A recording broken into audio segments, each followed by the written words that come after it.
लोगों को मदमस्त बना देने के कारण तुम्हारा एक नाम मदन भी होगा।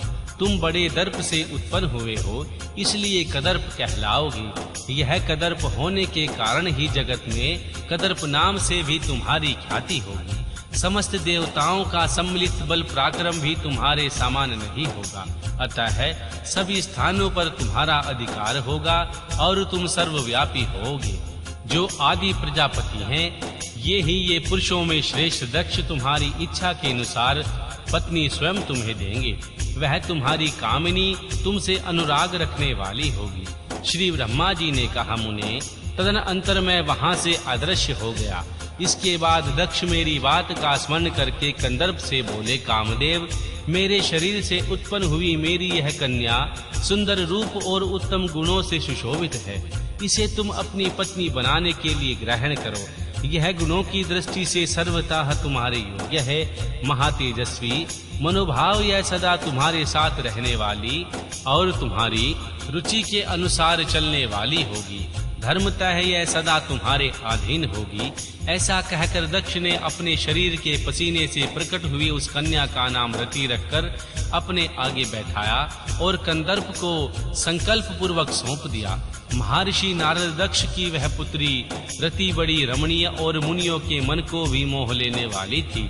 उसके साथ विवाह करके कामदेव को भी बड़ी प्रसन्नता हुई। अपनी रति नामक सुंदरी स्त्री को देखकर अपने हाव भाव आदि से अनुरंजित हो कामदेव मोहित हो गया।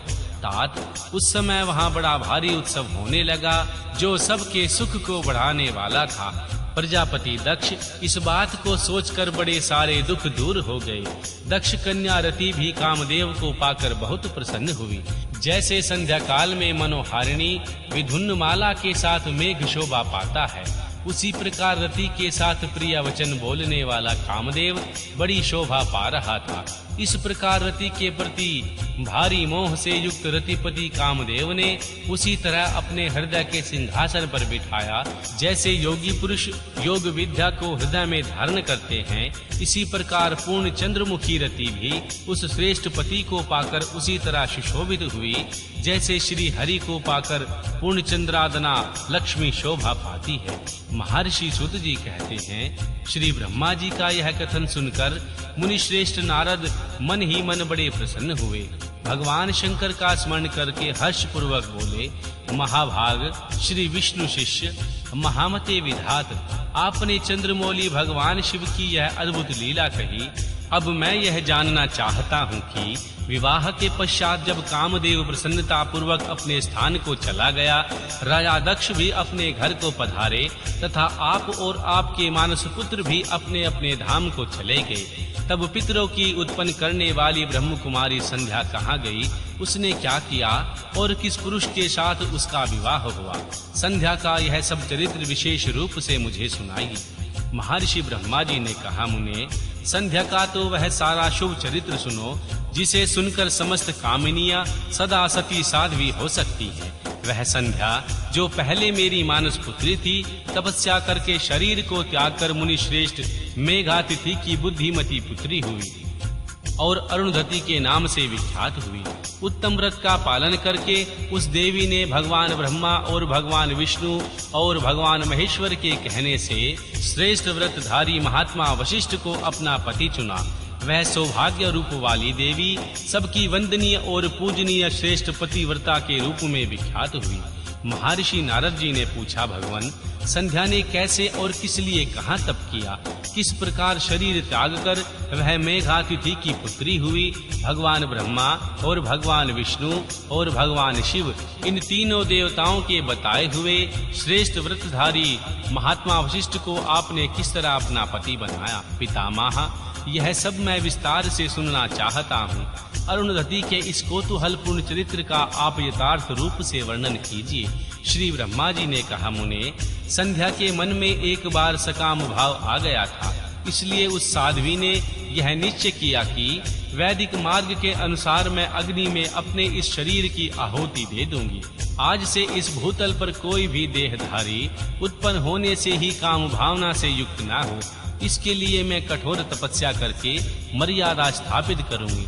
तरुणावस्था में पूर्ण किसी पर भी काम का भाव नहीं पड़ेगा।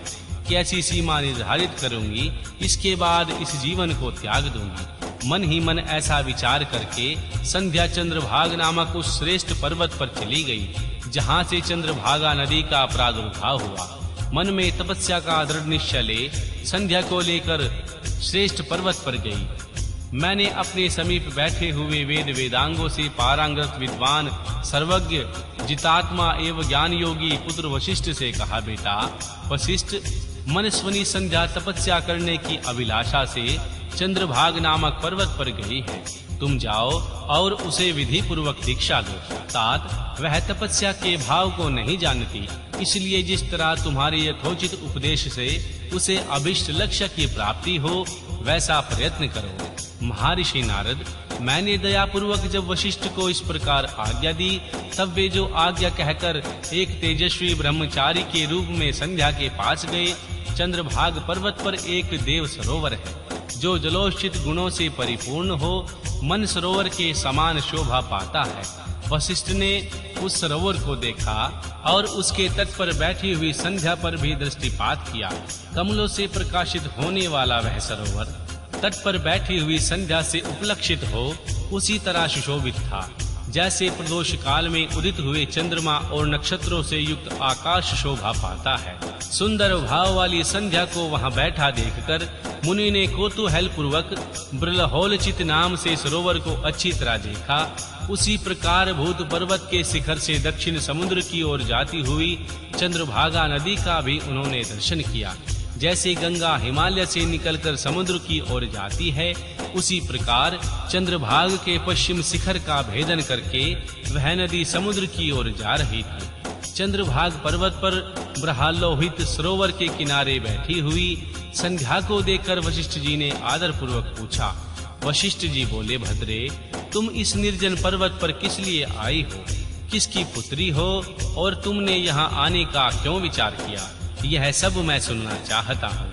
यदि छिपाने योग्य बात ना हो तो मुझे बताओ। महात्मा वशिष्ठ की बात सुनकर संध्या ने उन महात्मा की ओर देखा। वे अपने तेज से प्रज्वलित अग्नि के समान प्रकाशित हो रहे थे। उन्हें देखकर ऐसा जान पड़ता था मानो ब्रह्मचार्य देह धारण करके आ गया हो। वे मस्तक पर जटा धारण किए बड़ी शोभा पा रहे थे। संध्या ने उन तपोधन को आदर पूर्वक प्रणाम करके कहा। संध्या बोली, ब्राह्मण, मैं ब्रह्मा जी की पुत्री हूँ। मेरा नाम संध्या है और मैं तपस्या करने के लिए इस निर्जन पर्वत पर आ गई हूँ। यदि मुझे उपदेश देना आपको उचित जान पड़े, आप मुझे तपस्या की विधि बताइए। मैं यही करना चाहती हूँ। दूसरी कोई भी गोपनीय बात नहीं है।